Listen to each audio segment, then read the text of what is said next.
In terms of down moments, we've definitely flirted a few times with running out of runway, especially in the early MVP days. Those are really not fun moments. You have to get really creative, and those are really when you have some of the most exciting times in a startup. And I think our best moment was probably either our acceptance into UC Berkeley Skydeck, which is one of the best accelerators in the world, or our partnership with the British Columbia Hospice and Palliative Care Association, which is one of the largest hospice and palliative care associations in the world.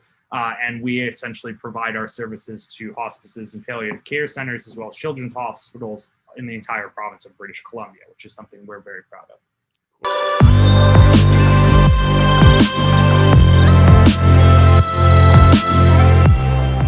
Welcome, Alex. Welcome to Wifimilk.com, the podcast, a place where young entrepreneurs get inspired by people like you who don't just talk about the dreams and aspirations, but actually do and take action.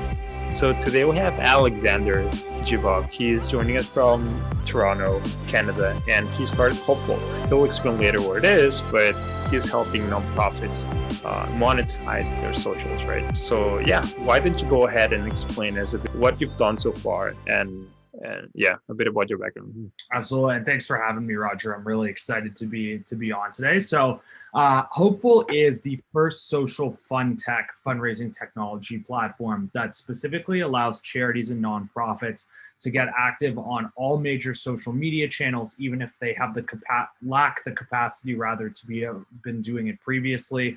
Let them see what's working and what's not working, and then through a proprietary storytelling AI dashboard, actually letting them see why is it people are donating and not just hitting the like button, and making that repeatable and scalable process. So essentially letting them see, is it text commonalities, image commonalities, video? What is it that's specifically leading people to these kinds of donations, and then letting them actually make that a repeatable process and then fundraise directly on all major social media platforms. We launched in August of last year. We work with about 200 organizations in Canada and the UK and the US. And then we've been around for about 2 years. First year was pretty much operating in stealth. And a little bit about myself. My resume is a little bit of a weird one. I originally started in journalism as a reporter for the National Post, the largest newspaper in Canada back in the day. Journalism started shifting much more towards a different kind of journalism that I was comfortable with as my time there was coming to the end. And then I made my transition into sales. First, having worked at Politico, which is one of the largest congressional legal intelligence journals in the world, based in Washington, D.C., where I went to school, and then working with a variety of B2B SaaS companies in Canada, such as Touch Bistro. I joined there at employee about 85, left at about employee 450. And then in the meantime, I've worked in nonprofits my entire life as a sales consultant, marketing consultant, web developer, and as a board member of 2 nonprofits currently. And that's what led me to Hopeful. So I've done a little bit of everything, primarily focused on sales, but always been interested in the digital part of sales, digital marketing, storytelling, and everything around that. Wow. Okay, that's pretty cool. And can you tell us a bit about like the story, like how Hopeful started and why? Yeah. Well, Hopeful started really as an idea as I was doing, it was right after I graduated from the University of Toronto for my computer science and development degree. And this was just about 3 years ago now. And essentially what we quickly noticed was that there was a huge amount of gaps in terms of how data was being used in the nonprofit space. And there was a recognition that they really needed to digitize. And this was before COVID happened. Worldwide, only about 5% of nonprofits use their data to make decisions, which is a very low number in comparison to the for-profit world. So we really spent our first year and a half, as I mentioned, getting to the bottom of that and doing research. So we essentially were interviewed 150 nonprofits. We started the idea as kind of being a CRM or a data management pipeline.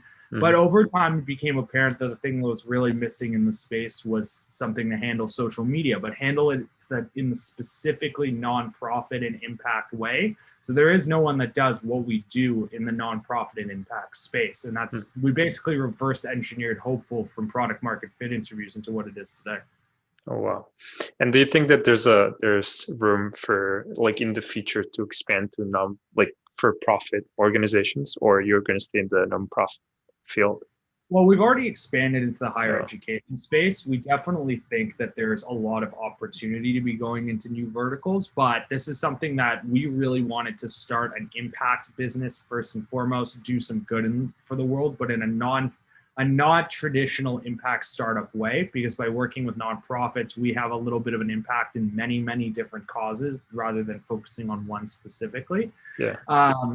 And so we definitely have a lot of vision for what Hopeful can grow into, but right now we're really focusing on helping the sector that needs us the most, which is the nonprofit space.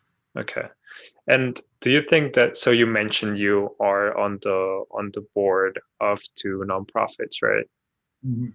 Yeah. So that came before or after, or like, before or after? So it came as a mix. So I might keep up my nonprofit work on the side. So one of those came into existence after Hopeful, and one of those was before Hopeful. So yeah, so talking about the one that came before, did that influence you to get into like, did you get the idea while being there and said, hey, like they're lacking this, or they're not doing this correctly, I should do something to help them, right? Absolutely. It was more, I really noticed it when I was doing kind of my own professional work. I was using my newfound web development and coding skills to really help nonprofits in and around Toronto. That's where I noticed it. I obviously did notice it as well with the organizations I work most directly with, but I didn't realize it was a holistic problem that could really be solved by a startup until I really expanded my view. Mm-hmm. Cool. And in this podcast, we sometimes talk about how you meet your co-founders. You told me off record you met your co-founder in India. How was that? Like, you were on vacation and you just met him and decided to start it, or? Yeah, basically that. I was on vacation in northern India. I used to be a chef back in the day as well. So I was doing some research on a cookbook I was writing several years ago, and then my co-founder and I saw and crossed paths while we were in India. And then we've been working remotely together ever since. He's been in the process of coming over to Canada for a while, but obviously as a result of the pandemic, it's been a tough go. But yeah, me and him get along great, and that's a very remote-based co-foundership. Oh wow, that's actually pretty cool. And you don't have physical offices, right? Just remote. Yeah, we've been fully remote this entire time. So we're a team of about 10 people spread between the U.S., Canada, and India, and Pakistan as well. How's that? Do you think it works well, or? Well, it's definitely is unique, especially those specific time zones. There's a 10.5 hour, 11-hour difference. So we definitely had to get used to it, but we've gotten used to it and it works for us now, especially on the tech team, which is the most split between Toronto and India and Pakistan. That was an interesting go. For myself, our sales and marketing team is all in the US and Canada. So I had an easier bit of a day-to-day than my co-founder did, but it works well for us now. Cool. And so you mentioned you transitioned. So you started your career in sales, right? And then you transitioned to journalism, but you also had technical background. So how was the transition? Well, so as a quick correction, so I started in journalism. Okay.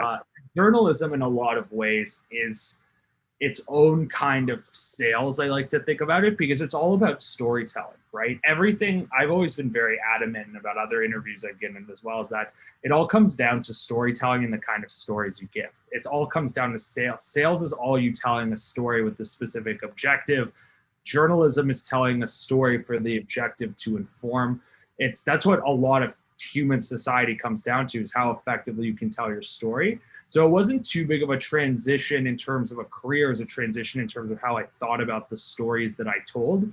And if you're thinking about your career and your life in the lens of storytelling, it actually makes things much clearer, because you always have that central anchor to be thinking about how you're actually conducting yourself and for what objective you're conducting yourself for. So you think entrepreneurs should, or aspiring entrepreneurs should start in sales, because that will help them, sell their product or idea? Well, I would never make that blanket assumption, but I definitely have seen that having a sales background and being able to talk is tremendously helpful, especially if you are going after a venture-backed business. But as always, if you have your own skill set and your own talent, focus on your skill set and your talent. That's what finding a co-founder is for, right? Yeah. That's what finding your team is for, is to fill those gaps in. That is always very helpful, but it's also equally as helpful to be able to code. So if you're missing a skill, don't try to force yourself to learn a skill that you're going to be inherently weaker at. I would definitely find a co-founder you work well with who can fill that skill for you. Cool. And so your co-founder, what brings to the business that you don't then?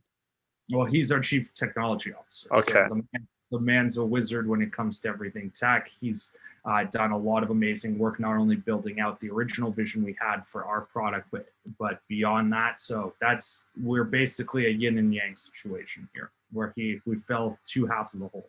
Cool. And so you started Hopeful under 30, right? Yes, I did. So I'm not even 30 now. I'm 27 now. I started when I was 23, 24. So it's been a very fast couple of years, but now reflecting on it, it's been like a decent part of my 20s. Yeah. And so, I hear and, have experienced as well that starting something at a young age might come with, kind of, I don't know how to put it, but rejection from your family or your friends or society as a whole. Because, if you're in your 20s, you're still considered very young. And so did you get any of these reactions, or have you ever not been taken seriously because of your age? Anything like that? Well, specifically for us, my family came from a venture background. So the pushback I got was actually like the pushback you would get from a venture firm. Mm-hmm. So as a result of that, I had a very different experience. I didn't get rejection because entrepreneurship was appreciated, but I got pushback in the actual inner workings of a business in terms of how you would get a pitch. And that was really helpful for me to grow and to learn. So I was really lucky about that. Of course, I had already made a good amount of money in my early 20s from my sales career. But still then, there was always the open question of like, well, what are you going to do? How do you pay yourself effectively? And that's something that you just have to have a plan going in with for that to make sense. Mm-hmm. Cool.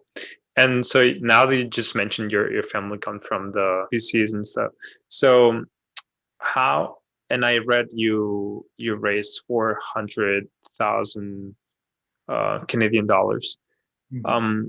I guess that was easier coming from your family, being in that space, or not. Like, how was how was the process to raise that amount? Well, the process of raising the money is definitely an interesting one, especially if you're not in a hot space. Did it make the initial startup easier because you learned how how venture capital funds think? Yes, but that journey is unique for every organization. Like if we were, say, like a blockchain company, well, not so much considering how crypto's doing right now, but if we were a blockchain company or an agri company or something working on EV technology, so electric vehicle technology, we'd probably have an easier go of it. We had a bit of an uphill battle because the moment you hear a nonprofit as a VC, that's an entire other conversation to have. But it was really helpful to kind of work around that initial barrier, because then we got some really good investors right off the bat, and also helped us get into some excellent accelerators right off the bat, like our work with Ryerson DMZ and our work with UC Berkeley, which has been a wonderful partner to us for a long time now. So we had a bit of a unique go that way. And so you'll tell me if you used any, but any sales skills you used to raise funding? Well, of course, you have to know how to pitch, how to handle objections. You have to know how to sell your company. It's all sales. Venture funding is sales. It's just a bigger dollar, now a bigger deal. It's like enterprise sales is like what I usually equate it to. And anything you did that cost you a no, like what would you recommend young entrepreneurs who are trying to raise capital to do, right? Like, go after like someone, like ask them 5 times and no accept rejection, keep trying, or just on the fifth time just Well, admit it? what we always learned is ventures and numbers. You're gonna get many, many, many no's, no matter what kind of a business you're in. So you just have to be comfortable with failure. Don't keep going back to the same well. There's so many venture capital funds, angel funds. There's so many different sources of funding.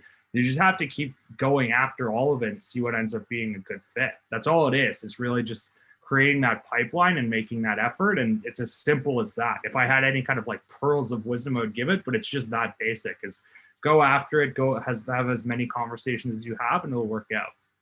Cool. And so I think you kind of answered this question, but why nonprofits? So you said, you've you've wanted to get into the nonprofit space since forever, right? And Yeah. but what's the main difference you think between nonprofits and for profits, like startups?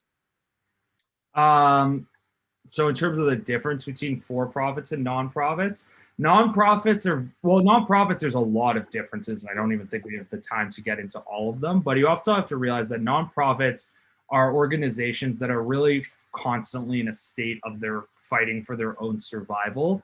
And as a result of that, there's a recognition of they have to advance to be like the for-profit world. But because of the competitive nature and the size of the nonprofit space, there's often a lot of inertia because people come, go, often don't treat it as their first career. So as a result of that, it's always an uphill battle. Once you can have a champion within an organization one day and then not have it the next because of just natural turnover. And that happens much more often in the nonprofit world than the for-profit world. That being said, the conversations and the impact that you see in the nonprofit world are awesome. Like, we get to work with some truly unique and amazing people. We learn a lot every single day. So the learnings and the impact you have are felt much more significantly working with just nonprofits, because you get to see directly what you're doing for people around the world. Yeah, you can see the good impact, right? And so do you think that having nonprofits as customers will give you a longer, so you'll have them longer than if they were for profit? Like, the turnover is less. Like, I don't know about I don't know if you. Yeah, I don't know how. I don't know if I can answer that question. It's still Okay. It's still sales. It's dependent on organizations, but we have about 98% retention with our customers now, and we love our customers and they love us. But that's not really specific to the space, right? It's dependent on a lot of different factors. Cool. Like, in general, what would you say is the best thing that Hopeful has taught you, and maybe you'll apply to any possible future venture you do? Hopeful really taught me how to be light on my feet, being able to pivot and create new strategies rapidly, and really not get too ingrained into how specifically I was actually doing all of my selling and creating strategies with our team, and also how to obviously run a company remotely, which seems like that's going to be very important forever. But being able to really, once you see a plan's not working, being able to drop it and move on to the next one. I was used to be a person for a long time who'd really zero in on plans and carry them through no matter what.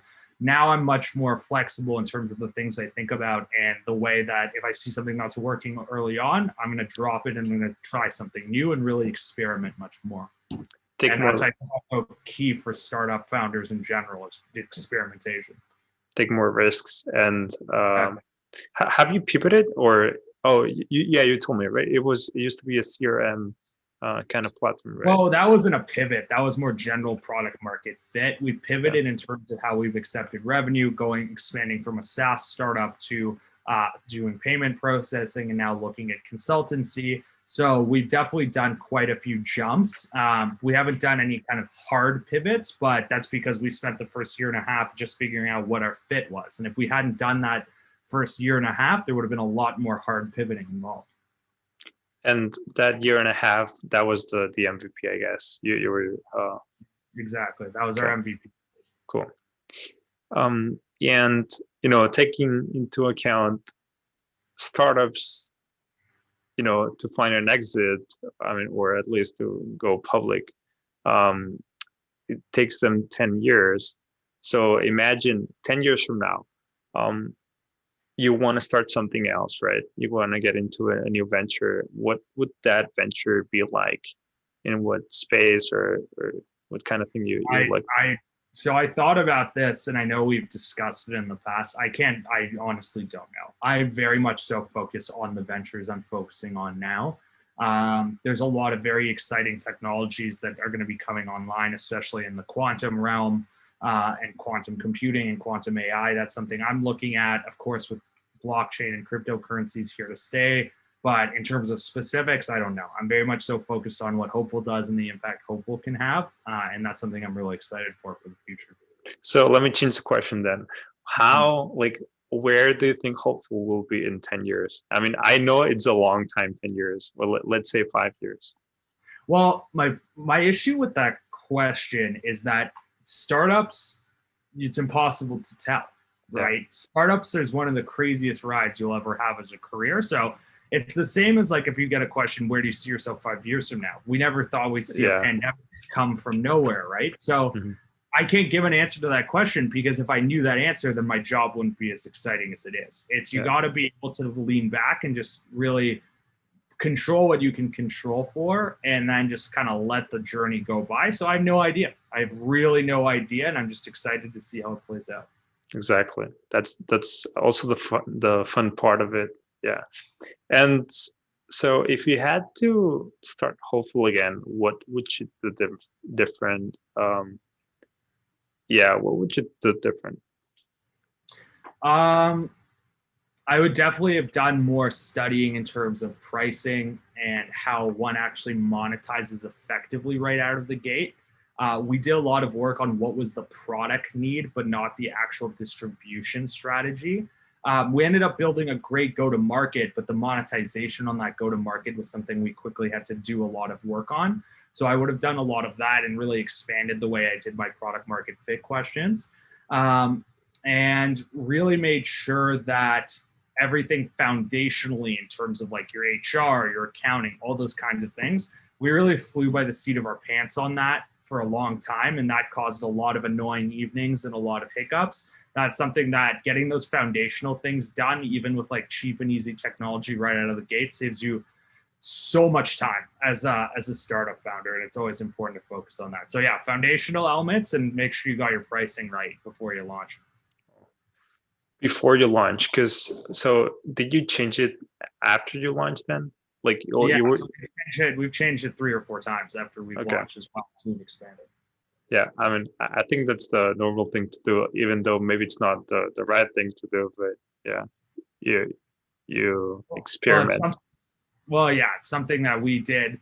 It's usually when people change their prices, it's expanding or changing suites. For us, we basically realized there was money being left on the table, and we weren't charging effectively for what we were providing and the value we were providing. So it's a difference there. Okay, cool. Did your customers tell you, oh, maybe you should lower the price, or it was you that?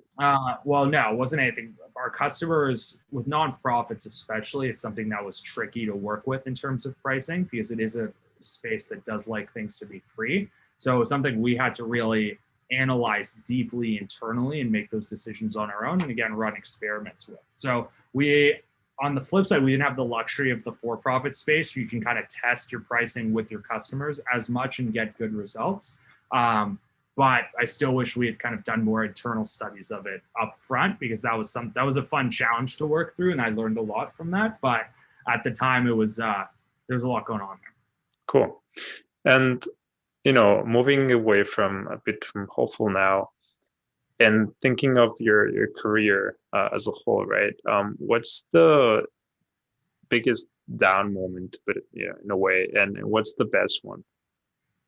Well, again, super tough questions. In terms of down moments, we've definitely flirted a few times with running out of runway, especially in the early MVP days. Those are really not fun moments. You have to get really creative, and those are really when you have some of the most exciting times in a startup. And I think our best moment was probably either our acceptance into UC Berkeley Skydeck, which is one of the best accelerators in the world, or our partnership with the British Columbia Hospice and Palliative Care Association, which is one of the largest hospice and palliative care associations in the world.